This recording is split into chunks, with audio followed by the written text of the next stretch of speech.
So on my desktop I have a folder, and in that folder I collect things, these fragments of light, and every now and again I'll dip into it, things I've read or things I've discovered. One of my favourite writers, I have many favourite writers who've influenced me, but one of my favourite writers who I read a lot when I was younger, Jorge Luis Borges, Argentinian. Wonderful, absolutely wonderful writer. And I have a little fragment, a little story from him. He was 1899 to 1986, his life. A young poet asked the giant, not only of Argentine literature, but the universally lauded writer Borges, if he could pay him a visit. The great man was by then advanced in years, blind, decrepit, and close to death. The answer was yes. The meeting took place, and the young man told his host some details of his troubled youth. Reading Borges, he said, had helped him to face life and survive. And what Borges tells his young visitor is very moving, for there's no hint of arrogance or condescension whatever. This is what Borges says to him. The task of art is to transform what is continuously happening to us, to transform all these things into symbols, into music, into something that can last in man's memory. That is our duty. If we don't fulfill it, we feel unhappy. A writer or any artist has the sometimes joyful duty to transform all of that into symbols. And these symbols could be colours, forms, or sounds. For a poet, the symbols are sounds, and also words, fables, stories, poetry. The work of a poet never ends. It has nothing to do with working hours. You're continually receiving things from the external world. These must be transformed and eventually will be transformed. The revelation can appear any time.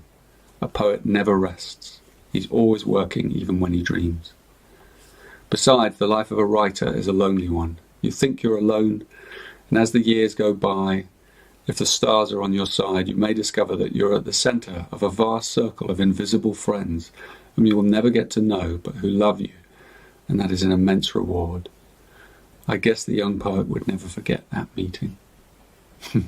See how I love that last bit? I kind of feel like me sometimes.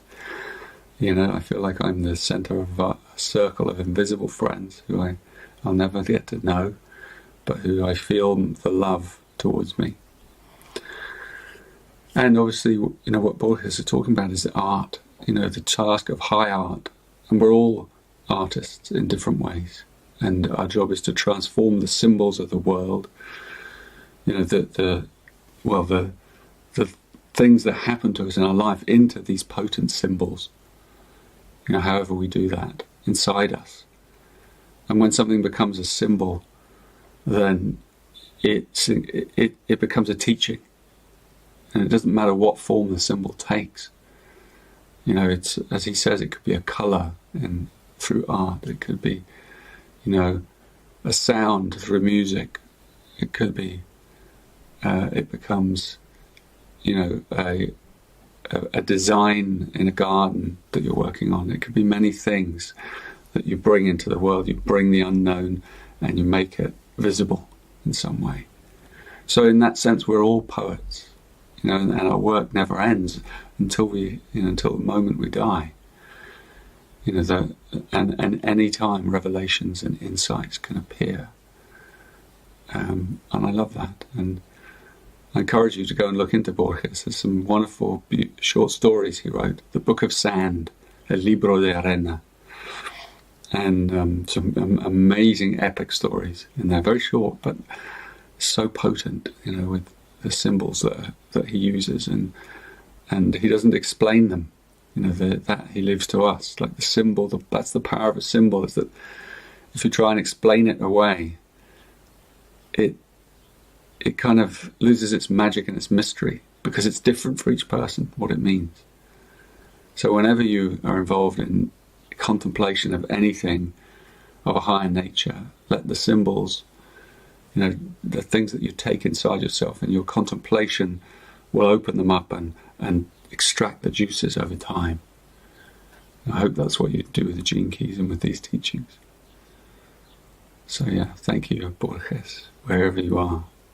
Wonderful man. Borges. Take care.